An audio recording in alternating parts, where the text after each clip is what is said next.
السلام عليكم ورحمة الله وبركاته.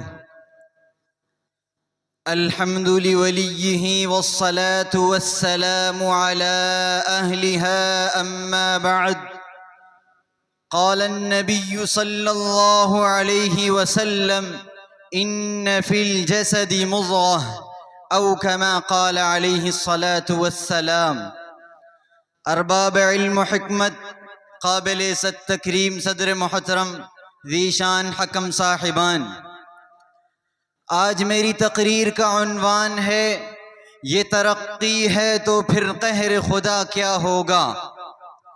گرامی مرتبت سامعین، آج انسانیت کے دامن میں علم و دانش کی بھرپور تجلیاں ہیں، تہذیب و تمدن کے بے پناہ اجالے ہیں.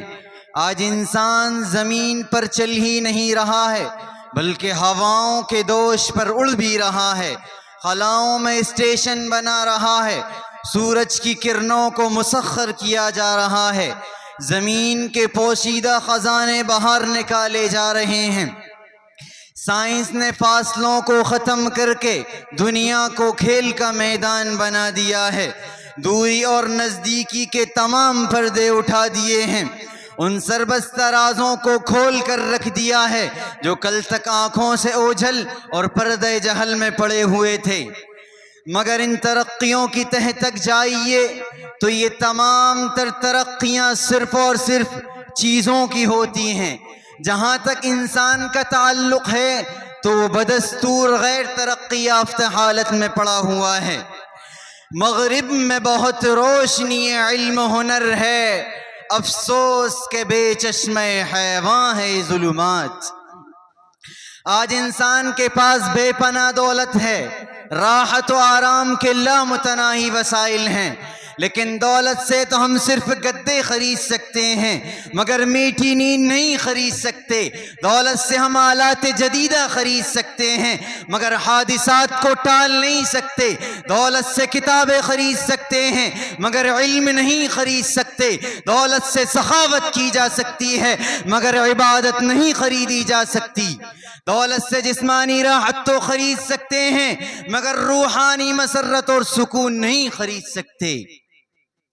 یہاں جسم و کردار کے نیلام ہے چوراہوں پر، یہ ترقی ہے تو پھر قہر خدا کیا ہوگا. روشنیوں کے اس دور میں حالت یہ ہے کہ قدم قدم پر خطرات کے اڈے ہیں. آج عالی شان بلڈنگ اجڑے دلوں کا مسکن ہے، شاندار حکومت اندرونی سازشوں کا شکار ہے، رہبر اور رہزن کا لبادہ اوڑے ہوئے ہے. تسخیر آسماں کے ارادے بجا مگر، تسخیر آسماں کے ارادے بجا مگر، پہلے زمین کو مرکز امن و اما بنا.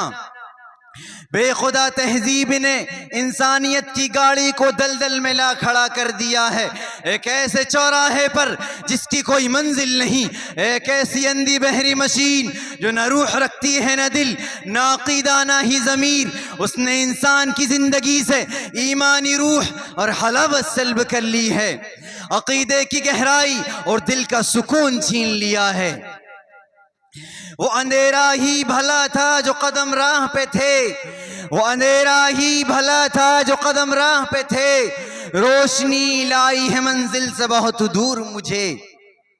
بلکہ اس سے آگے بڑھ کر یوں بھی کہا جا سکتا ہے: تسخیر مہرما مبارک تجھے مگر دل میں اگر نہیں تو کہیں روشنی نہیں. عارف باللہ حضرت مولانا احمد علی پرتاپ گڑھی نے فرمایا کہ دل کو دل بناؤ. دل تو جانور کے بھی ہوتا ہے مگر دل وہ ہے جس میں اللہ کا خوف ہو، جو اللہ کا ذکر کرتا ہو، جو اللہ سے ڈرتا ہو. مولانا آزاد فرماتے ہیں کہ ایوان و محلہ ہو تو کسی درخت کے سائے سے کام لے لیں، دیبا و مخمل کا فرش نہ ملے تو خودرو کے فرش پر جا بیٹھیں، اگر برقی روشنی کے کنول میسر نہیں تو آسمان کی قندیلوں کو کون بجھا سکتا ہے. اگر دنیا کی ساری مصنوعی خوشنمائیاں اوجل ہو گئی ہیں تو ہو جائیں، صبح اب بھی ہر روز مسکرائے گی، چاندنی اب بھی ہمیشہ جلوہ فروشیاں کرے گی، لیکن اگر دل زندہ پہلو میں نہ رہے تو خدا را بتلائیے اس کا بدل کہاں ڈھونڈیں اور اس کی خالی جگہ کو بھرنے کے لیے کس چولہے کے انگارے کام دیں گے؟ مجھے یہ ڈر ہے دل زندہ تو نہ مر جائے کہ زندگی تو عبارت ہے تیرے جینے سے۔ سرور کائنات محمد عربی صلی اللہ علیہ وسلم کا ارشاد عالی ہے کہ جس میں انسانی میں گوشت کا ایک لوتھڑا ہے، اگر وہ درست ہو جائے تو سارا جسم درست ہو جاتا ہے، اور اگر وہ بگڑ جائے تو سارا جسم بگڑ جاتا ہے، اور وہ گوشت کا ٹکڑا دل ہے۔ جہان زندگی کی ساری رونقیں اسی میکدہ سے وابستہ ہیں۔ یہ اجڑا تو ساری دنیا اجڑ گئی، یہ آباد ہوا تو گلستان جہاں سرسبز و ساداب ہوا۔ اللہ اللہ ہے تو یارو جان ہے، ورنہ یارو جان بھی بے جان ہے۔ وما علینا الا البلاغ۔